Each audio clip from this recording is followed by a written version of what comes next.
From the business exit secret formula, we're going to dive into the world of everyone keeps talking about AI, but Ben comes from a slightly different background. He's come from the IT world, and that's where it all starts, because obviously you need data centers, you need everything else to actually generate this AI, and that's what they're building now, because what we use in these data centers before is relatively small compared to that. Today, it's a great privilege to have Ben on our show. He's all the way from Perth, on the other side of Australia. So we're positioned in Brisbane. And a big warm welcome. Can you just tell us a little bit about your background and the journey of how you started and what you did and where you're heading now? Thanks very much, David. My name is Ben. I'm the regional manager for Scale Up Tech in Western Australia. My journey started off as a pretty nerdy kid to begin with, that I always liked technology, always liked to help people in what I do.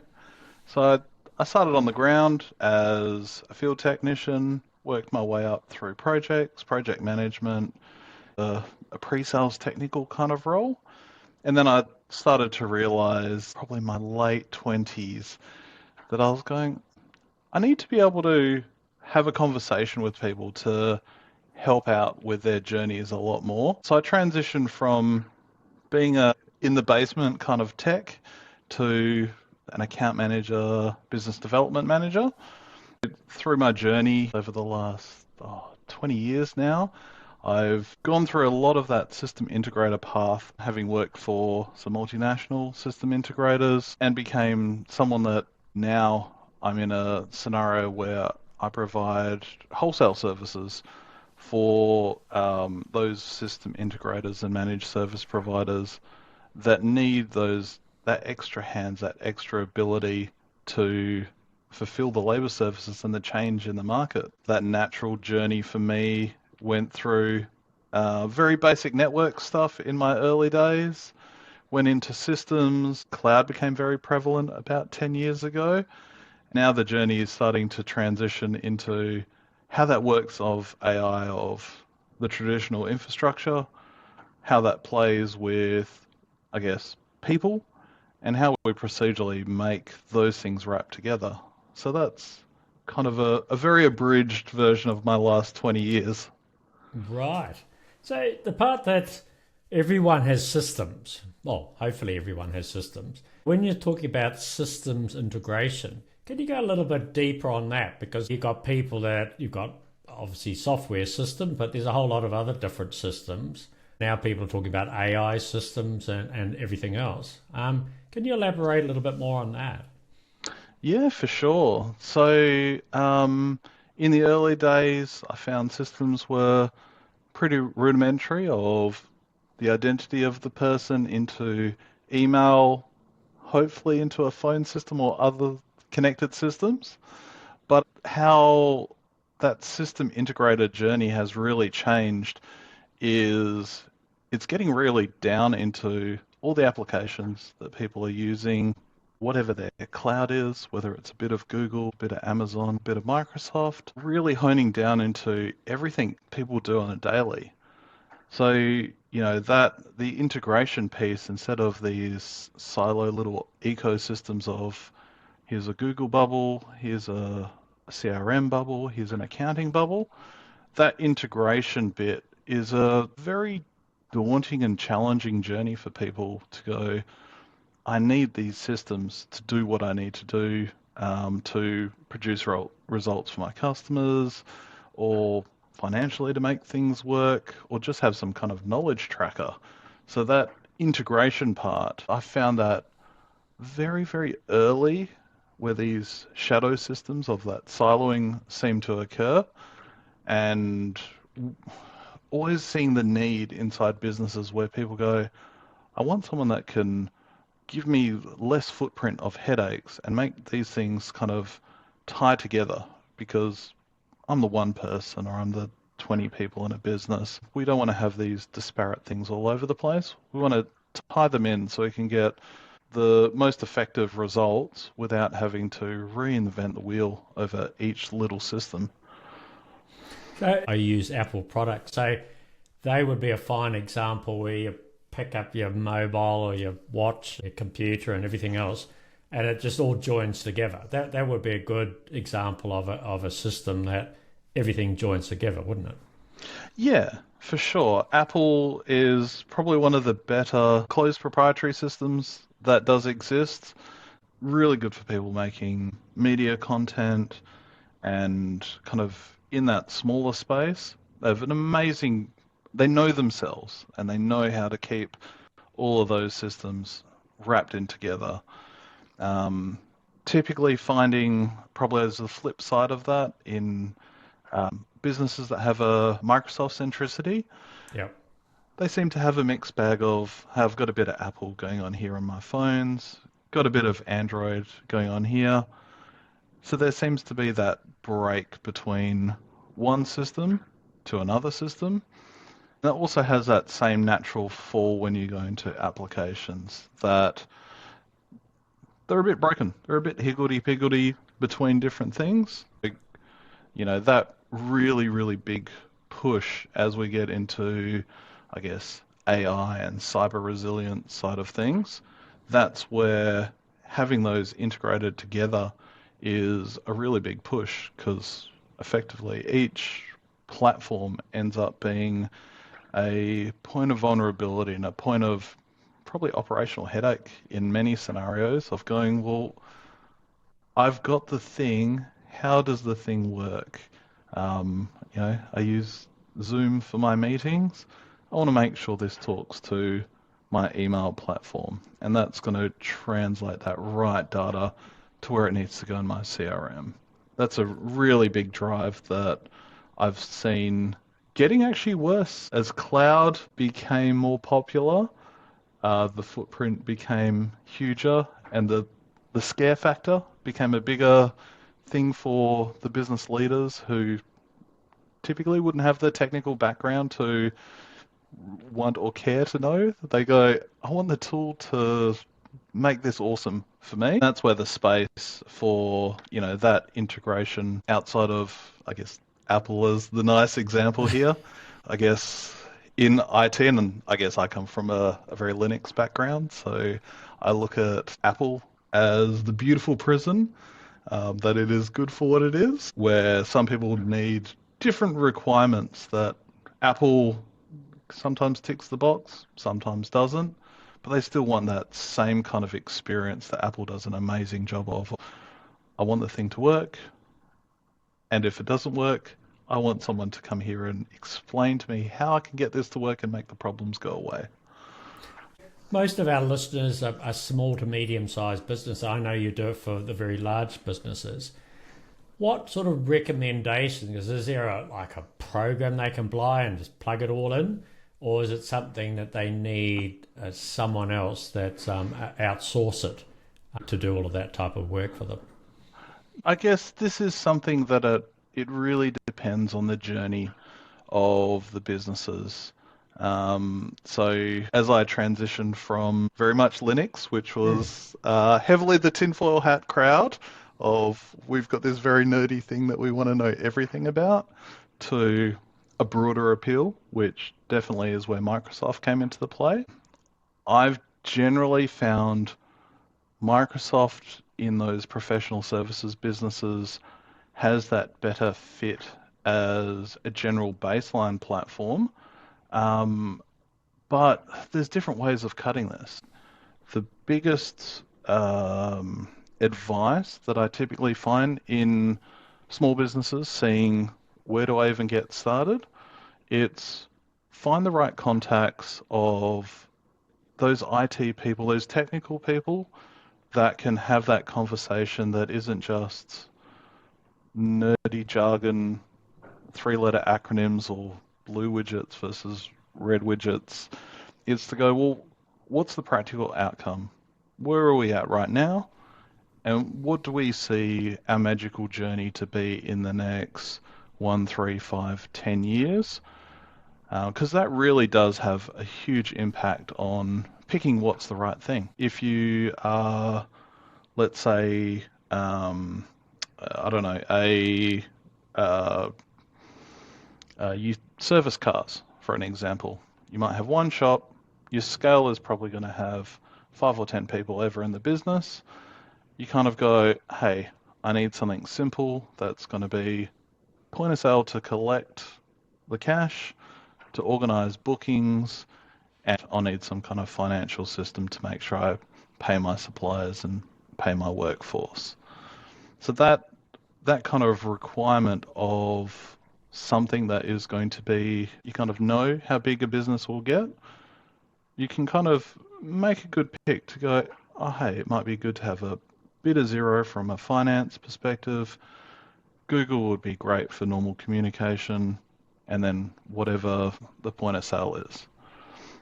Where you might have another business where you go, hey, I'm going to start at a one-man band. The expectation when I start acquiring the right customers, I'm expecting to grow to 20 seats within the first couple of years, and then I have an exponential kind of growth.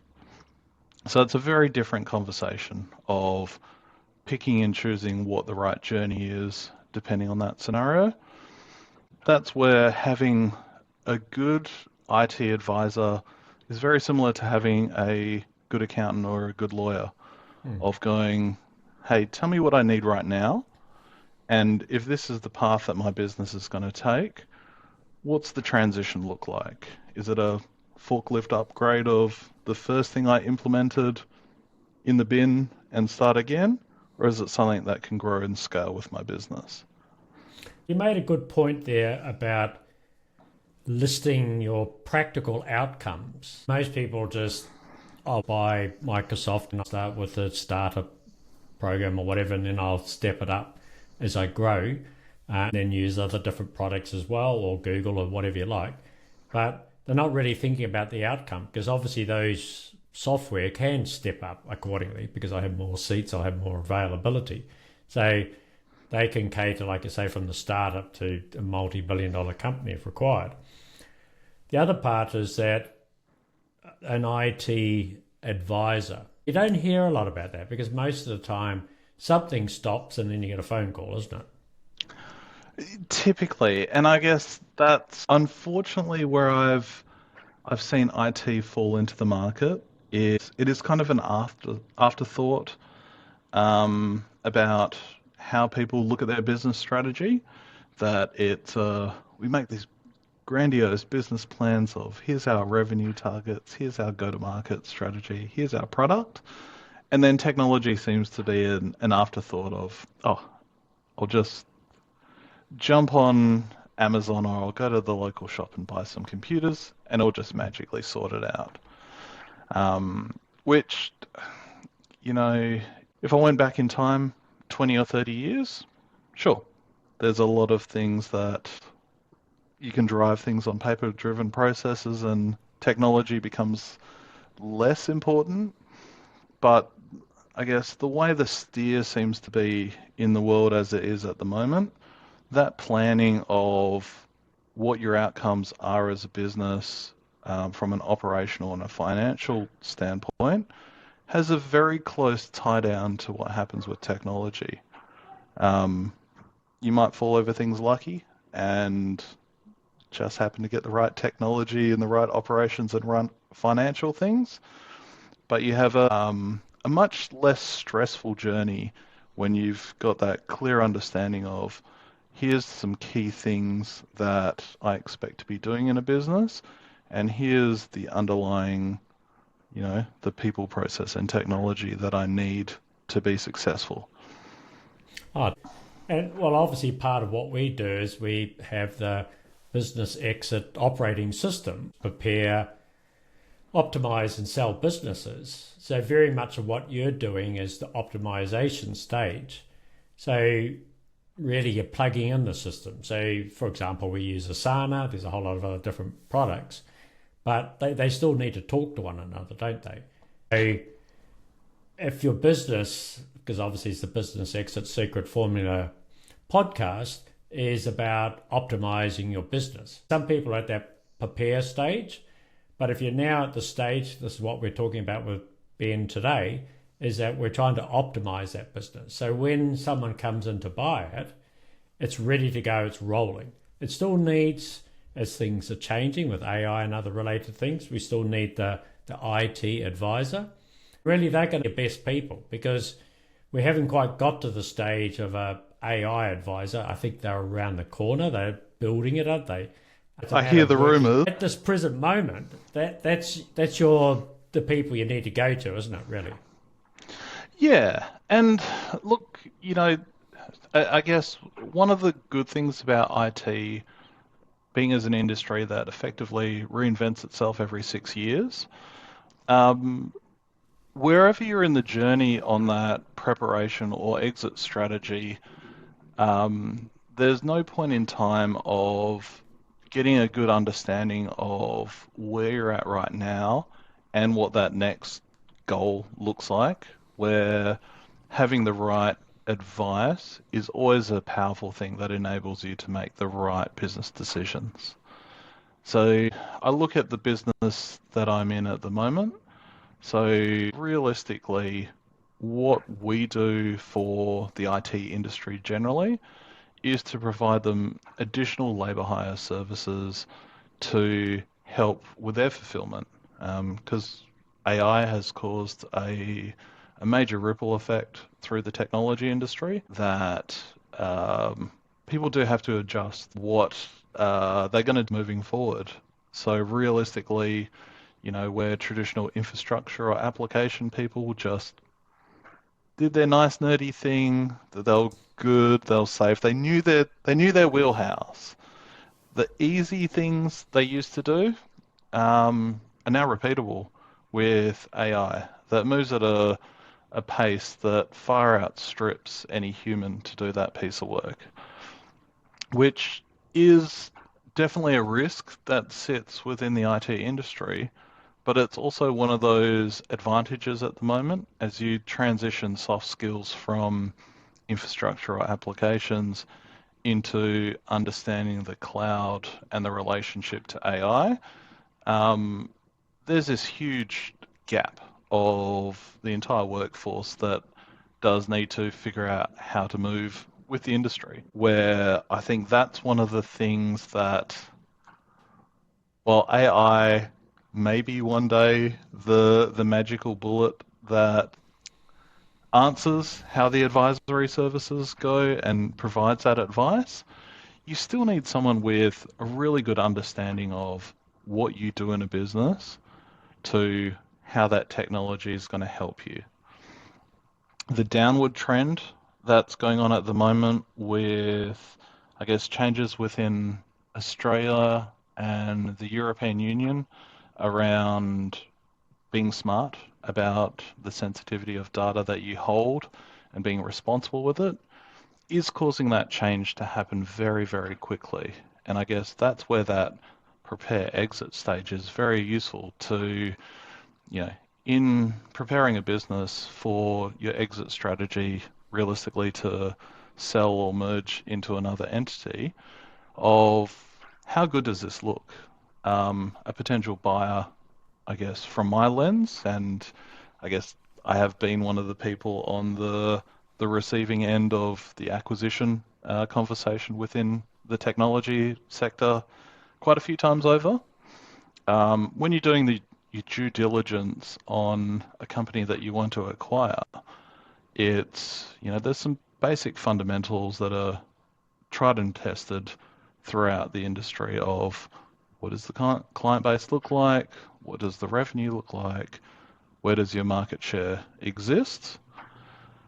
What is changing now, and I guess the Privacy Act probably has a major impact here, is going that personal liability on data is a very huge thing that seems to be a blind spot to the Australian market of going, I've got a whole bunch of this information, I don't know what happens with that information. When doing an assessment to go, hey, I want to buy an entity, you're not just potentially buying the revenue and possible opportunities that's on the table from that organization, there's also the inference of buying some of their risk. So preparing a business to go, hey, this is what I personally look like on my supply chain. I am a high risk business. I'm a low risk business. I am someone that can scale or put nice guardrails around to be, cut out the bits that are the revenue that someone that wants to buy the organization in.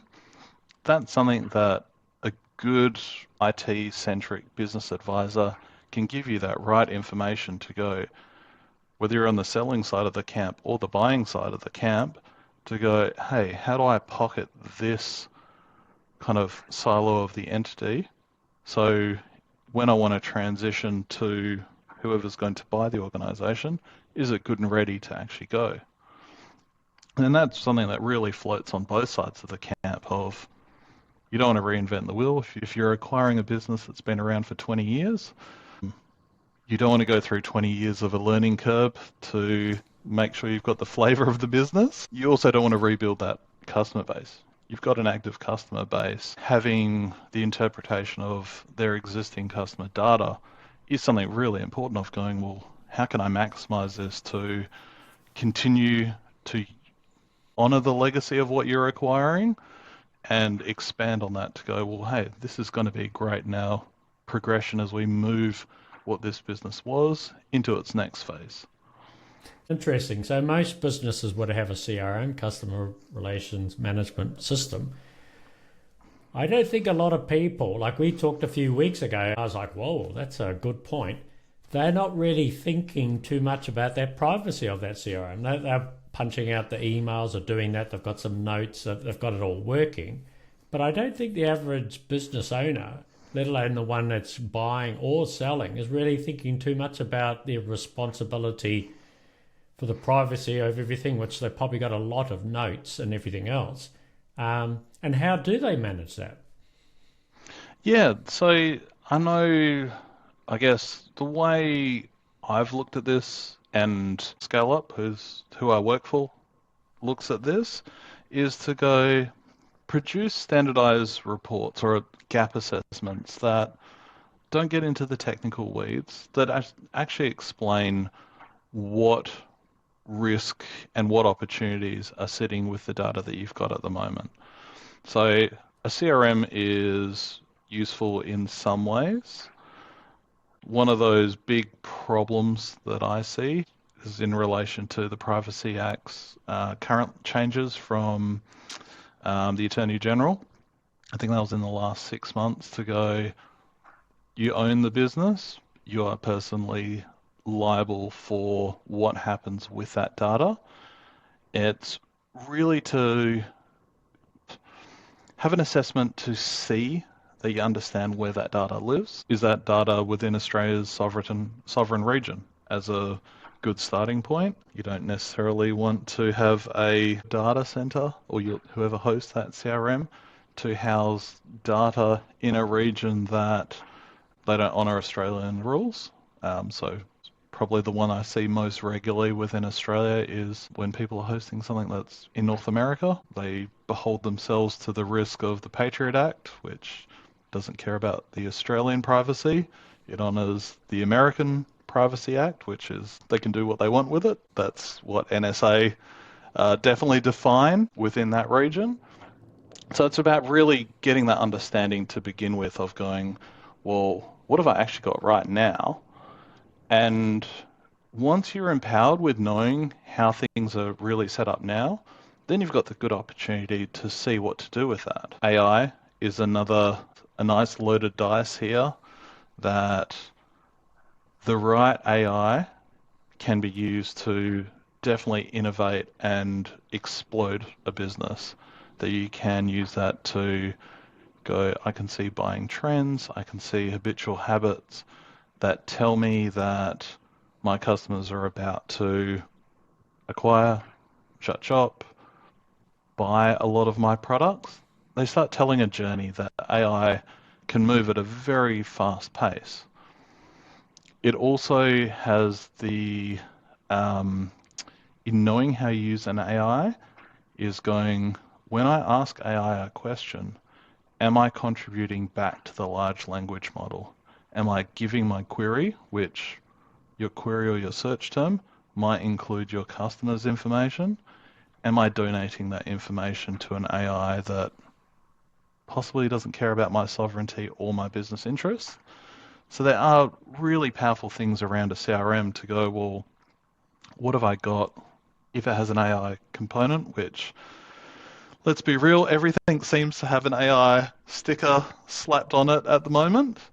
Is that AI actually good? And by using this AI, am I putting myself in a business risk? Can I use this responsibly so I can maximize this while I'm in preparation stage? Or is this a way that I can do a nice big final push with my organization to show the opportunity that's sitting on the cards, that I can be a very palatable looking business to go, wow, I've just fivefolded the revenue, or I've expanded my geographical territory from having a smart way of innovating the data that I already know. That's the great outcome. The concerning thing that I probably get from IT managers, and this happens in small businesses, in big multinationals as well. It's switching on an AI because someone has that fear of missing out. And at that point, there are some very cheap AIs that have sped to market quickly that will give up all your intellectual property as soon as you switch them on. The best analogy I've seen that represents those kind of risk scenarios is the directors made a decision. The decision was effectively to throw the bouncy balls down the road, which is the intellectual property bouncy balls inside your CRM, and then retrospectively tell their IT person, hey, I've got some AI switched on, and I just realized that I've got customers in the EU, so I am now personally liable for every EU citizen's data risk. Can you make sure all those bouncy balls are in my CRM bucket and they don't go anywhere else? It's a monstrous task that when you're driving that decision of switching on an AI or using your CRM for more, make sure the advisor is giving you the right sound advice to go, hey, this is what I want to switch on. Here's the outcomes. Is this actually going to be good for me, or is this just a shiny ball to make sure I'm on the bandwagon of AI? That's a really interesting comment because I'll just go on. The first one was about software and being in a data centers of origin, obviously Australia. I actually did check out, like we use Asana for quite a lot, and they apparently decrypt all their stuff. So that's their security. But until I talked to you a few weeks ago, I didn't even look into that. So I went back and checked that part, and they have got whole systems in place because obviously they're dealing with a lot of personal details. But the next step is where, well, we do use AI, not putting in everyone's details, but you might have a general, but it builds up over time. But those AI centers, they wouldn't be situational ChatGPT, for example. They don't have locations in Australia, or do they? No, they do. So Okay. from a personal standpoint, I definitely went down the Microsoft path with the vast majority of my formal training and how I got certified to be in the industry. So I'm very near with what Microsoft does. So I know with the Microsoft Copilot product set, Hmm. if you pick the right product, you do end up having Australian sovereignty. So that there is a very good rule about shared data responsibility that you'll see within Microsoft and Amazon as probably the two drivers that will tell you where the data center is housed, where the data at rest actually sits, to make sure it's not crossing sovereign borders. Quite honestly, Microsoft and Amazon are making very big investments into the Australian region. They both have a lot of data centers that go from Western Australia all the way to New South Wales, commitments around Canberra for some of the, I guess, federal government entities that have a much finer sovereignty requirement. But yeah, you can definitely ensure that you are getting your data sovereignty.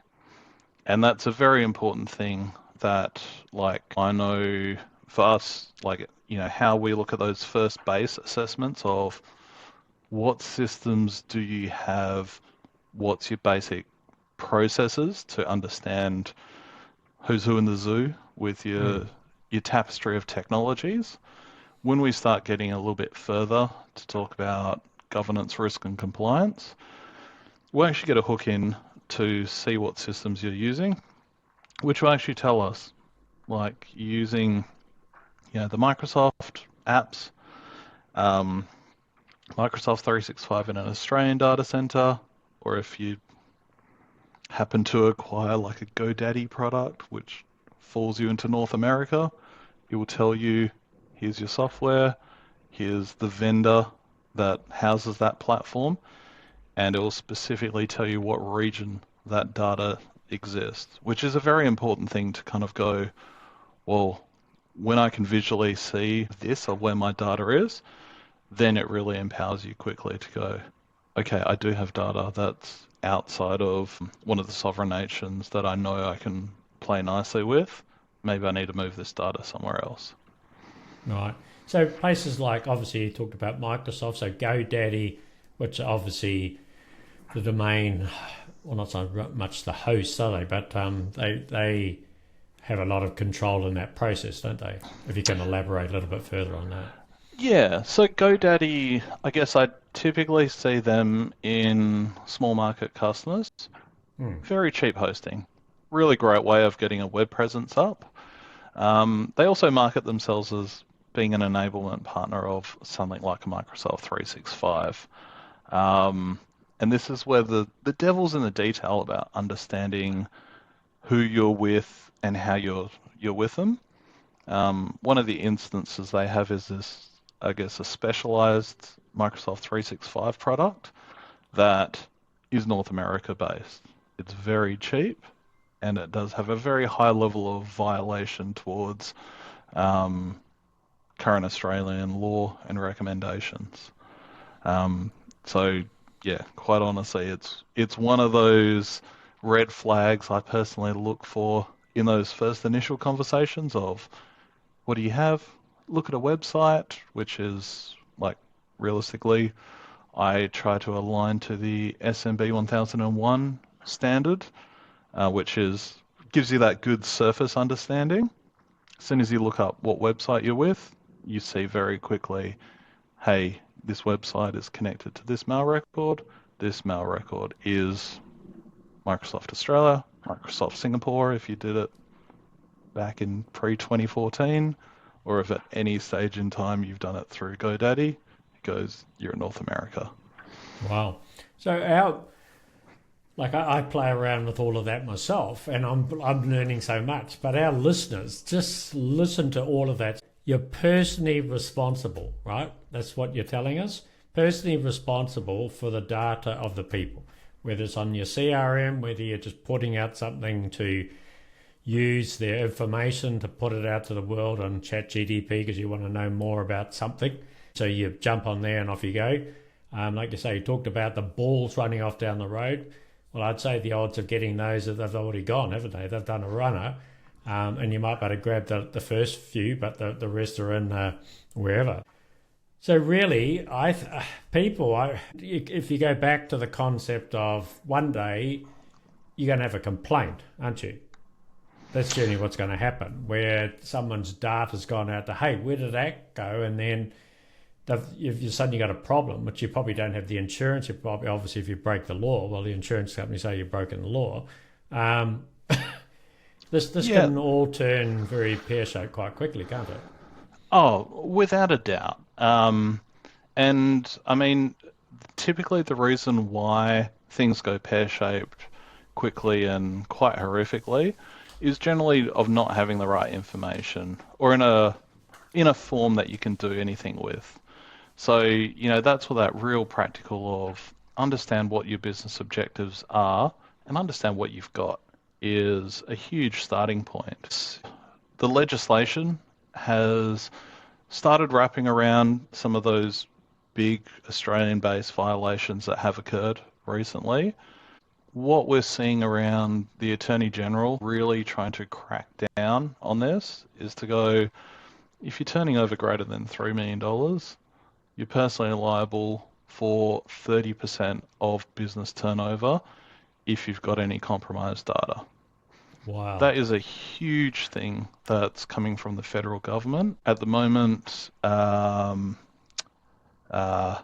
think it's ASIC has a target for the non-APRA financial institutions who hold a lot of our sensitive Australian data to go, if you are not following the rules around, I guess, the mandatory notification breach, which is if you get a breach, you have to inform the community within 2 days that the breach has occurred, which is every one of your customers and every one of your suppliers. They're starting to crack down on those to go, hey, you've got sensitive information. If you compromise this information and you're not forthcoming to protect the Australians that you impact, we're going after the board. It's kind of useful to see the legal teeth to go, doesn't matter if you're hiding behind a trust, the C-class, the board members, they are the ones that are, the buck stops with them. They're the personally liable parties, which I guess that is a good thing about the seriousness of where this is at, that it really encourages you, like, when you're in either the middle or the exit strategy of a business, to go, well, I've made a lot of business decisions. I need to know where I'm at right now. And having open standards, so like, you know, if you're a multinational, an ISO would be great to tell you where you're actually at. But let's be practical about it. Those who has the budget for $20,000 a year to do an audit to see where you actually sit with ISO, and that's just someone to tell you what's happening. That's not to fix anything. It's just an indication. So that's where I guess I've, kind of drank the Kool-Aid on what SMB 1001 has done, which I guess realistically is an international standard to help people. That standard started in Queensland, and it's an internationally recognised standard that starts to tell you, hey, this is where my data sits and here's where my risk actually sits. It also starts highlighting some other things as you go through the process of cyber insurance. The major underwriters at the moment, and I look at Zurich probably as the biggest player here, is right now, if you haven't put the right protection methods in place to stop yourself from getting hacked, getting attacked, they won't honour a cyber insurance policy. If you've just thrown money at the problem without actually going through the effort to fix the problem, they'll walk away from your insurance policy because you haven't put the effort in. So there's a real business incentive there. And I guess I've seen this on the flip side where I've supported IT managers that have had $100K, $250,000 crypto attack and go, I have to pay a ransom. Oh no, they've paid a ransom. And then afterwards they've gone back to the insurer and go, oh, hey, can you cover this? Because we've got cyber insurance policies. And I've seen where they've turned around and gone, okay, show me the report of what you've done in the last 12 months to shore up and fix these problems.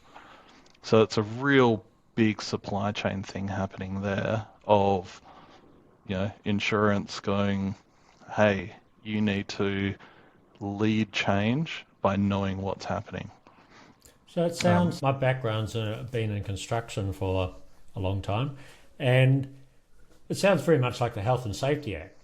If you don't have all the steps in place, like for example, you do an induction, you go through, but all that has to be recorded. So obviously, there are software like Hammertech and others that go through all the steps, and once upon a time, it used to be all paperwork. You used to have all these folders and things like that. And obviously you have to hold on to that information for a certain period of time. So really it's very much similar, isn't it? And where most people are very scared of WorkSafe and different people like that, they have had no, it's virtually in the same playing field, isn't it? Very much so. The federal entity we have here is the Australian Cybersecurity Centre. That'd be your Fair Work equivalent in the IT landscape. At the moment, they've provided some frameworks. I think the Essential 8 framework is probably the biggest one that they provided this framework back in 2016 that has been open to the market to go, hey, here's a guide or an instruction of what to follow. They made it law in 2018, and it's been something that now they're at the semi-narky stage of dealing with this, of going, people really need to listen to us. We got a lot of phone calls to mop up the mistake after the problems occurred. We'll still work with you to help fix a problem, which I've worked with them before. They are very useful once that breach has occurred. But to be practical, they go, we can avoid these problems by doing the right thing. That is a much better situation that they want people to take charge from that front. And it's becoming, I guess, like the comparison into the building industry of, getting a conveyancer to assess the asset. Is your asset of a sound quality? Is the roof about to collapse? Is the foundation strong enough? That's really where, the Essential 8 and I guess different cybersecurity frameworks and standards are starting to tell that story. It probably has a little bit of a different change of how they're looking at it, of knowing quite truly this scares people. Quite honestly, most business leaders are executives, they're administrative, they're sales. They don't have the tinfoil hat of the IT professional. The change in language is definitely turning things into something that is a thought process that can be understood in closer terms to like an evacuation plan. If I got attacked by some kind of cyber threat, how do I save my people? The same as if we were evacuating a building. What's our muster point? How do we get out? How do we do a head count? And then afterwards, how do we minimize the risk? How do we try to undo whatever's just occurred? That's definitely a change that's happening within the market right now. So let's just sum it up for our listeners from the business exit secret formula. Not only the existing businesses, because remember, it takes time to prepare to get to the sale.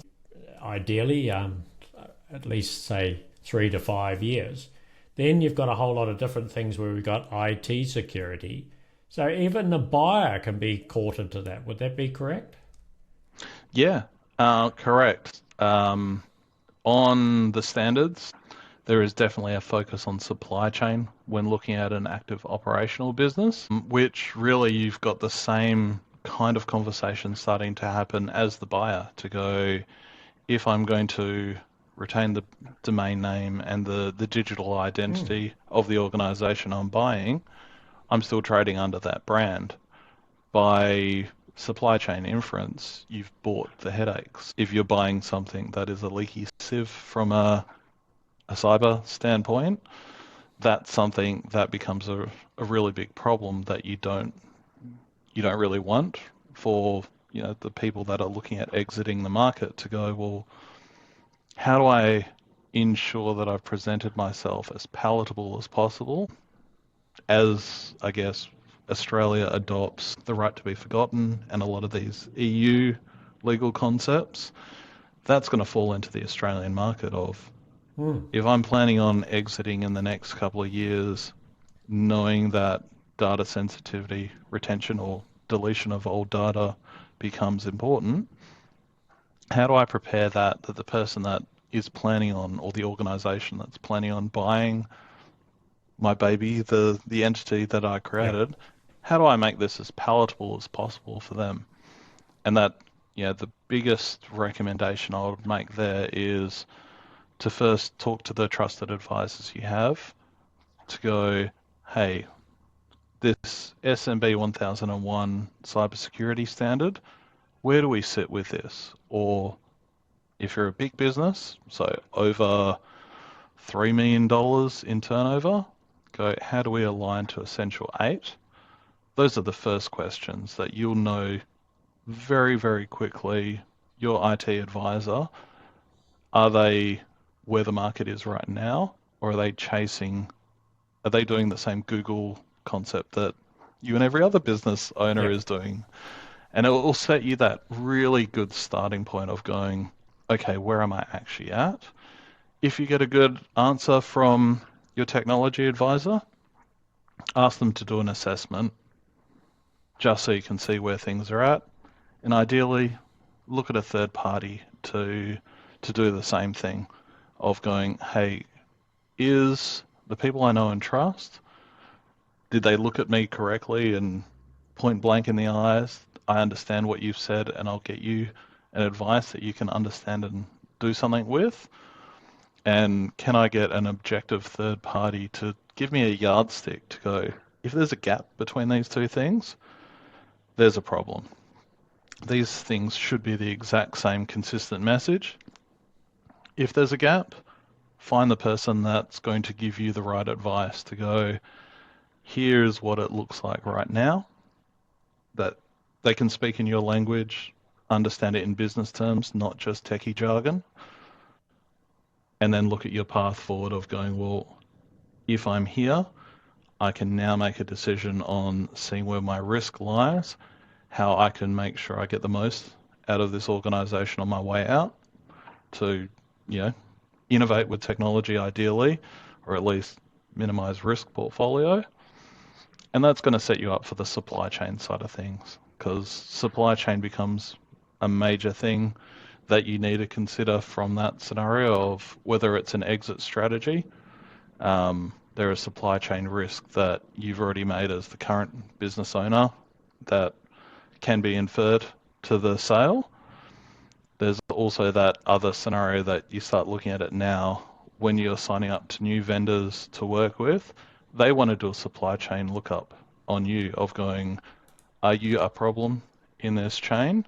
If, let's say logistics provider as an example, if a logistics provider gets attacked, as I can think of a couple that have been attacked in the last 6 months, if you get attacked and you can't move product, this diminishes whatever my core brand is, and I become a inference problem. Can you make sure that that issue isn't going to exist?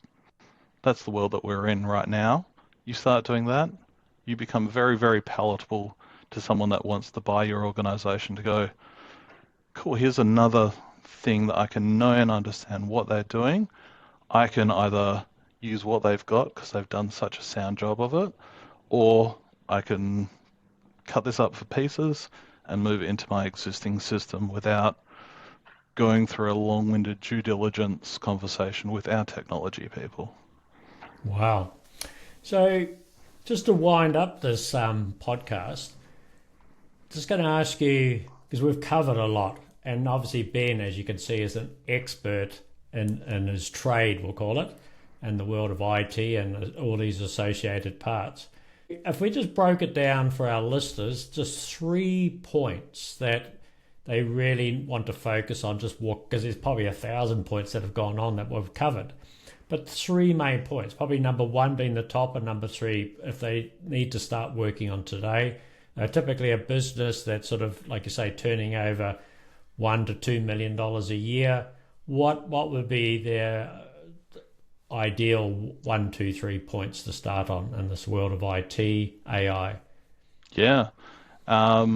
First one, talk to your trusted technology advisor to ask for a report to either SMB 1001 cybersecurity standard or Essential 8 cybersecurity framework. Number 2 is talk to your existing operational team, mostly your HR and finance people, of are we using any AI now? If so, what? And then I guess probably the final thing is to go, what's my timeline? I think that's probably a really big important thing of what is my timeline of my next decision, whether it's exiting, whether it's merging, whatever it is, what time am I planning on doing something by? That would be the best advice I could personally give. Well, thank you very much, Ben. I've really enjoyed our interview today. There's so much there. What we'll do is we'll do a bit of a guide, and we'll put those in the show notes just as a brief guide. So it's just got those 3 points, and that would just start you off. And like I say, just remember, go back to your advisors. They can be quite often an independent type person to the team you've got. And then what are you going to go moving forward from there? The outcome, as Ben was saying. So thank you very much. And the business exit secret formula. And the next show will be in 2 weeks' time. Excellent. Thank you very much for having me. Have a good one.